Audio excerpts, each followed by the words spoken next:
YS అభిషేకర్ Reddy పార్థివ దేహాన్ని Telugu Desam party Pulivendula నియోజకవర్గ ఇన్ఛార్జ్ బీటెక్ రవి సందర్శించారు. మా కుటుంబ రాజకీయంలోకి రావడానికి వైఎస్ పాల్ రెడ్డి ఎంతో కృషి చేశారని, అప్పట్లో ఆయన మరణం, ఇప్పుడు అభిషేక్ రెడ్డి మరణం చాలా బాధాకరమని తెలిపారు. వైఎస్ ప్రకాష్ రెడ్డికి అభిషేక్ మరణం తీరని లోటని వ్యాఖ్యానించారు. అభిషేక్ రెడ్డి ఆత్మ ఏ లోకాన ఉన్నా ఆత్మకు శాంతి కలగాలని, కుటుంబ సభ్యులకు మనోధైర్యం కలగాలని మనసారా కోరుకుంటున్నానని అన్నారు. అభిషేక్ రెడ్డి గారి మృతి ఈరోజు చాలా కూడా బాధాకరం.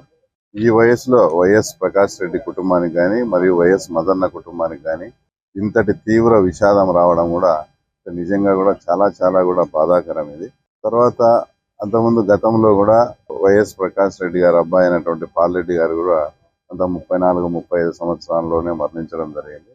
అదే పద్ధతిలో ఈరోజు అభిషేక్ రెడ్డి జరగడం కూడా ఆ కుటుంబానికి చాలా తీవ్రంగా లోటు. తర్వాత మేము కూడా ముఖ్యంగా రాజకీయంగా తర్వాత ఈ రకంగా ఎదిగేదానికి అంతో ఇంతో కూడా పాల్ రెడ్డి గారు కూడా మమ్మల్ని బాగా ఎంకరేజ్ చేసేవారు. మేము ఈ రాజకీయ ఎదుగుదలకు కొంచెం పాల్ రెడ్డి గారి పాత్ర కూడా ఉంది. కాబట్టి మాకు ఈ కుటుంబానికి మంచి సంబంధాలు ఉన్నాయి.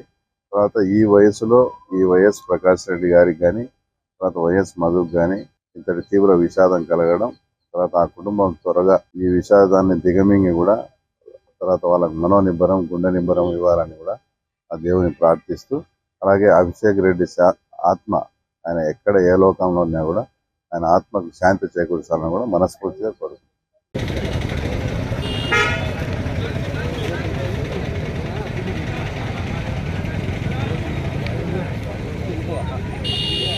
కోరుకుంటున్నాను.